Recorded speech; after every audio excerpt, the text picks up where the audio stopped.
Olá, meus lindos, aqui é a Yu e sejam bem-vindos a mais um vídeo sobre Final Fantasy. E hoje eu vou falar um pouquinho pra vocês a minha opinião sobre as DLCs do Stranger of Paradise. Então, bora lá.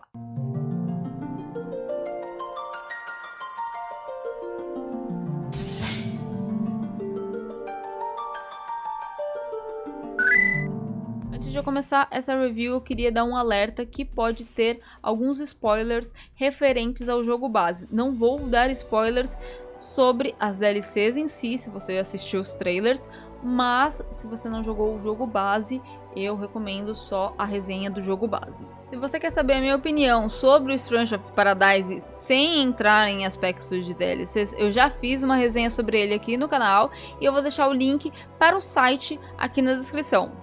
Outra resenha que eu vou deixar o link aqui na descrição é a resenha do Aro, que foi a pessoa com quem jogou comigo o Stranger of Paradise esse tempo todo e curtiu bastante. E no caso dele, ele é um player de Souls-like. Ele gosta muito desse gênero e ele teve uns apontamentos muito interessantes do porquê ele gostou do jogo no geral, incluindo a DLC, incluindo o jogo base e tudo. Eu vou deixar aqui na descrição a resenha dele também para você ter esses dois pontos de vista. Agora eu só vou falar sobre as DLCs. O jogo base, quando ele saiu, ele tinha os seus problemas, principalmente de cenários muito escuros. Só que isso foi algo que eles corrigiram com atualizações. A história ainda é mó brisa, e é por isso que estamos aqui. Vamos falar das DLCs. A começar com a Trials of the Dragon King, que é a DLC do Bahamut. Qual foi a minha opinião sobre ela?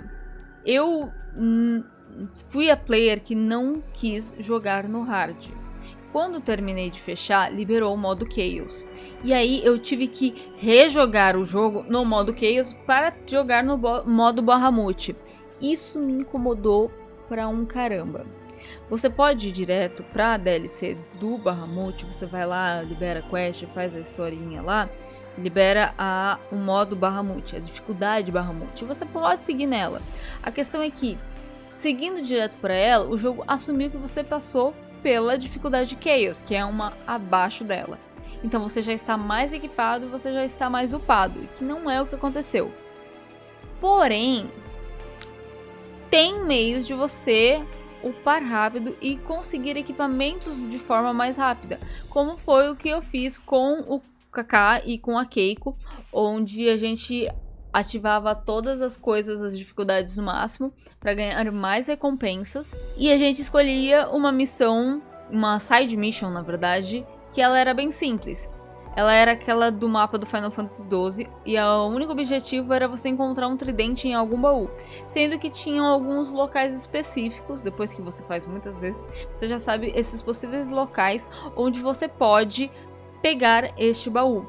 Tanto é que quando a gente jogou com o Tengu, a gente foi ajudar o Tengu na DLC do Bahamut, foi exatamente o que a gente fez. A gente meio que rushou ele fazendo isso. Você ganhava muitos baús de tesouro para entregar para o Bahamut e você podia dar progresso na história. Então, num primeiro momento, e se você for sozinho, a DLC do Bahamut, na minha opinião, ela é bem maçante, por justamente te obrigar a rejogar o que você já estava jogando. Eu acho que eu ficaria ainda mais frustrada se eu tivesse jogado no modo Chaos e agora tivesse que refazer um monte de side quest já no modo Bahamut, sabe? Sendo que eu tinha me dedicado tanto ao modo Chaos. Não foi o meu caso, mas tudo bem. Sendo que o modo Chaos ele ainda não vai ser o suficiente para te dar um bom equipamento e um bom level. Então, isso é algo que eu achei bem chato. Porque não teve nada de novo em questões de batalha. É lógico, tivemos lutas novas, trials novos, a luta do próprio Bahamut é algo novo, mas ele não inovou no resto das fases e isso foi bem chato. É legal a história, não vou mentir. Se você é a pessoa que gostou do desenrolar da história do Stranger of Paradise no jogo base, a DLC do Bahamut vai vir para acrescentar mais coisas e essa parte é interessante. Porém, se você não é fã de grind, se você não é fã de Souls-like, então esse daí vai ser um problema. O outro ponto é, eu não acho que, eu não vou colocar isso como algo ruim. As dificuldades, se você gosta de Souls-like, mano, ele é extremamente desafiador. O primeiro boss, ele é totalmente frustrante, porque você espera enfrentar alguém e apanhar pra caramba e você tem uma imortalidade. Mas é só o jogo falando que, ó, isso existe, tá? E depois tem lutas mais desafiadoras. A gente fez com o Kaká e a Keiko e a gente apanhou muito. A gente farmou equipamento na hora meio corrido. A gente tentou enfrentar o Bahamut, a gente apanhou pacas. Então, os desafios, eles são interessantes. Os bosses acrescidos são interessantes. Se você não é player de Souls-like, se você está no Stranger of Paradise porque é fã de Final Fantasy, existem lá suas builds para que você possa passar de uma forma mais tranquila. Também sem muito grind. No vídeo 12 da série de Stranger of Paradise que tem aqui no canal, eu enfrento o último boss e eu consigo atropelar ele, basicamente, com a build que o Aro mesmo que preparou. Então, se você é desses players, tem suas formas de você conseguir jogar de um jeito mais roubado, só pra poder sair atropelando tudo e aproveitar a história. Ou aproveitar o que eu acho que é realmente uma das melhores DLCs dentro do Stranger of Paradise, que é o Wanderer of the Rift, que é a nossa querida DLC do Gilgamesh, que nós, players do Final Fantasy XIV, chamamos carinhosamente de Greg. A DLC do Gilgamesh, apesar de ela ser mais do mesmo, ela não é mais do mesmo. Ela vai te levar pro Rift Labyrinth, que lembra um pouco a ideia das Deep Dungeons dentro do Final Fantasy XIV, ou qualquer Mystery Dungeon de jogo aí afora, onde você tem que subir uma torre ou descer abaixo da terra e assim vai. Nele você está num andar, esse andar tem diversos portais com diversos objetivos, cada um dá a sua recompensa e você pesa lá o que você acha ou mais fácil, ou que vai dar mais itens, guilds e etc. E você vai dando progresso até chegar no andar que você quer. Sendo que a história em si, ela só fica ali nos primeiros 22 andares. Então, não são muitos andares que você precisa subir para consumir a história. E dentro dessa história principal do jogo, tem as histórias dos monstros que também estão perdidos nesse labirinto. E são monstros que você pode conseguir na sua party, e é algo que só tá na DLC do Gilgamesh. A DLC do Bahamut trouxe classes a mais, além, é claro, dessa historinha e essa ideia de você ter que coletar baús para você poder falar com o Bahamut. Trouxe novos levels. As classes que ele trouxe foi a Pilgrim, a Evoker e o Summoner, que eu achei legal a estética, mas eu não tenho paciência para classe de magia. Eu sou muito mais da porradaria, então acabou que eu não me dediquei a nenhuma dessas classes. No caso do Rift, você pode summonar esses monstros, só que só dentro do Rift. E também veio a classe Blue Mage, que eu estou aí para testar. Porém, só a ideia de trazer os monstros e você criar um vínculo com eles já é interessante, sendo que cada monstro que tá perdido lá pode te dar um buff. Então faz você querer atrair, summonar mais monstros, porque eles podem te dar buffs novos, buffs bons, e porque as histórias são legais e às vezes eles são bons em levar em combate. Já pensou você ter uma Malboro pra você poder chamar e ela começar a rodar Bad Brief por todos os seus inimigos? Bad Brief dos seus inimigos, não em você. Mano, então, tipo, a DLC do Gilgamesh foi a que eu mais gostei. Em matéria de história, segue a mesma brisa que o jogo original e a DLC do Bahamut, porque Stranger of Paradise é isso. Mas, apesar de esses portais com conteúdos específicos serem portais para mundos que a gente já conhece, ainda assim é um trecho do mapa, não é o mapa inteiro na maior parte das vezes, e você pode escolher o seu desafio, ele não é tão tenso. É lógico que conforme você vai subindo os andares, ele vai ficando mais difícil, mas de todas as DLCs do Stranger of Paradise, o do Gilgamesh é a minha favorita. E por fim, temos a última DLC que saiu, que é a Different Future. E a gente já começa com um trailer em que aparece o Emperor do Final Fantasy II. A gente já sabia, por meio de entrevistas, que o Stranger of Paradise faria uma ligação com o Dissidia, Qual Dissidia? Os Dissidias. Então aquela ideia de que existe um local onde os heróis e os vilões foram summonados para lutar entre si. E o Stranger of Paradise seria o responsável por fazer essa ligação. Ele fez essa ligação? Fez. Então ele entregou o que ele prometeu. Só que definitivamente, meus queridos, eu não tava esperando por aquele rumo de história. Então, ele vai ser pra galera que gosta de lore, pra galera que gosta do Dissidia, o Stranger of Paradise e as DLCs. Essa DLC principalmente, ela vai ser bem interessante. Ela vem com desafios que, esqueci de falar, né? Os desafios do Gilgamesh, eles são muito bons. O último desafio do Gilgamesh é um fucking desafio que, meu Deus do céu, como eu odiei aquele boss. Em quesito de... Sabe aquele boss? Nível Hell House no hard. Então, a DLC do Gilgamesh traz algo tão desafiador quanto, eu diria. E no caso da Different Future, esses desafios só vão cada vez mais aumentando. Ainda assim, com aquela estratégia que eu falei que eu usei no final da DLC do Trials of the Bahamut, você consegue levar todos os desafios desse mesmo jeito para você consumir mais da história. Mas é isso que ele acrescenta. Ele acrescenta história, ele acrescenta um novo mapa, muito bonito por sinal, mas não vai além disso. E era mais ou menos o que eu tava esperando, para ser bem sincera. Eu tava esperando uma DLC que nem a do Bahamut. Por sorte não foi. Então, no caso da DLC do Different Future, a ideia é justamente você ter mais história. Ele não traz nada muito inovador, que nem foi a DLC do Gilgamesh, mas já é algo legal. Uma coisa que o Different Future traz são as 3 novas classes de atirador, que pode ser de atirador na verdade, né? Que são a Marksman, a Hunter e o Gambler. Sendo que eu achei o Gambler, assim, uma classe muito caótica. Ela é uma classe boa pra você se divertir, mas não pra levar a sério, eu diria. Talvez uma pessoa que manja muito, assim, de builds, etc., pode aproveitar o melhor do Gambler, mas eu achei a classe bem caótica.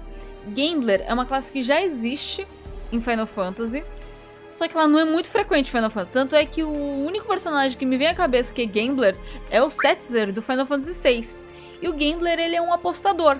Ele é um jogador. E o Gambler no Stranger of Paradise, ele é exatamente isso. Ele vai girar uma roleta e vai vir um buff pra você, uma habilidade, ou não vir. E isso é legal, isso é interessante. Jogar de tiro é um tanto quanto estranho, porque você não se imagina, sei lá, com uma 12 atirando em ninguém no Stranger of Paradise, pelo menos até essa DLC sair. Então foram a adição das classes. Eu gostei bastante, que nem eu falei, eu não jogo muito com as classes de magia. Mas com os atiradores, por ser um dano físico e à distância, eu gostei bastante. Afinal, a outra classe que eu tava curtindo pra caramba e que eu não troquei desde que eu peguei foi o Ninja. O motivo disso é que no caso da Ninja, eu tenho um dano físico, então normalmente eu uso adagas ou Knuckles. Eu tenho magias e tenho buffs, tudo pelos meus jutsus. Sendo que eu fui pra uma variante do Ninja, onde a cada dot que eu deixo no meu adversário, eu recupero esses pergaminhos que eu posso usar mais jutsus. E nos jutsus tem shurikens, tem buff, tem stun, tem doton, ruton, então são coisas mais elementais. Então eu gostei do Ninja por conta desses aspectos, e eu gostei dessas 3 classes por causa desses aspectos. E eu tô começando a explorar mais ela a fundo agora, indo além só do piu, piu, piu, piu, piu. E é isso. Conclusão sobre as DLCs do Stranger of Paradise. Primeira de todas, Trials of the Dragon King, a DLC do Bahamut. Não traz nada de novo em matéria de mecânicas. Então vai ser mais do mesmo que você já consumiu ao longo do jogo básico. Tem classes novas, o que é bem legal, só vai vir por conta dessa DLC. Acrescenta mais história para você saber um pouquinho do desenrolar ali dos planos do Jack. Então é um ponto legal e traz novos desafios. Apesar de ser mais do mesmo, traz 2 desafios ali a mais, desafio mesmo, não tô falando aquele primeiro que você faz pra liberar a história, que realmente são desafios muito desafiadores, então se é isso que você procura, você vai ter. Segunda DLC, Wonder of the Rift, DLC do Gilgamesh, também mais uma dificuldade, gente, tem a dificuldade Bahamut, tem a dificuldade Gilgamesh. A DLC do Gilgamesh, essa sim traz algo diferente, que é o labirinto. O labirinto é legal você tentar cada vez subir mais os andares trazendo cada vez mais complexidades e dificuldades. Tem desafios, então eu digo desafios separado de conteúdo, porque o conteúdo que eu digo seria dungeons, explorações, essas coisas. No Bahamut não teve coisas novas, teve esses desafios, esses trials, esses bosses, melhor dizendo. A mesma coisa no caso do Gilgamesh, você vai ter bosses desafiadores, você vai ter um boss muito fucking desafiador. Mas tem esse conteúdo a mais, que é o labirinto, que é muito legal, você pode se motivar tanto para ver o quanto você consegue subir, ou no meu caso, que foi o que mais me animou, que é ver a história dos monstros. Alguns monstros, por serem de determinados elementos, eles têm vínculos com os Fiendes, então eles vão começar a explorar um pouco o lado dos Fiendes. Quando eu digo os Fiendes, eu digo os Strangers. Então é legal as histórias dos monstros, é legal o avanço dos andares, é legal a classe que foi trazida, que é a Blue Mage. É legal a ideia de você summonar os monstros e também uso de novos itens que você vai ter dentro desse labirinto. Fora dele, no mapa aberto, você não tem, mas é uma coisinha nova que você vai ter lá dentro desse conteúdo. Então, a melhor DLC de todas. A terceira e a última, a Different Future, ela vem principalmente para acrescentar conteúdo à história, trazer novas classes e trazer novos bosses. O conteúdo em si dela, que tem um mapa novo, uma dungeon nova, ela é só isso, é uma dungeon nova, não vai ter muito mais coisa. Vai ter bosses únicos, então tem novos desafios, mas o conteúdo ele não é muito extenso. Talvez exija que você upe bem mais, se você não for pelos mesmos meios que eu fiz, então o Extra Mode. Então vai um tempo até você se preparar para conseguir, né, atravessar esses bosses. Mas ele é mais algo que vai concluir a história e vai emendar ali no Dissidia. O que deixa em aberto comentários como o do Nomura, que disse que quer continuações do Stranger of Paradise. Então, deixando aqui também a minha opinião do que poderia ser, eu acredito que seja esse período entre esse vínculo que foi startado ali no Stranger of Paradise até o que a gente tem entregue já no Dissidia. Eu acho que se tivesse para ter alguma coisa, seria ali. Vou me aprofundar talvez em mais detalhes em algum outro vídeo? Não sei. Deixa aqui nos comentários se vocês querem saber mais sobre as minhas teorias do que se passa aí na cabeça caótica do Nomura, não é mesmo? Mas é isso, Mugos. Eu espero que vocês tenham gostado. Não esqueçam que aqui na descrição a gente tem link para a primeira resenha, que fala só sobre o jogo base, sem pensar em DLC nem nada, do jogo como ele foi entregue. A gente também tem a resenha do Aro, que ele vai abordar muitos mais aspectos do que eu estou abordando aqui. Então ele fala sobre mecânica, sobre jobs, sobre os níveis de dificuldade do jogo, ele fala até sobre a música. Então a review do Aro tá, ó, completinha para vocês. E se vocês são novos por aqui, não deixa de se inscrever no canal para não perder as novidades e acompanhar a gente por todas as nossas redes sociais. É isso, beijinhos, tchau, tchau!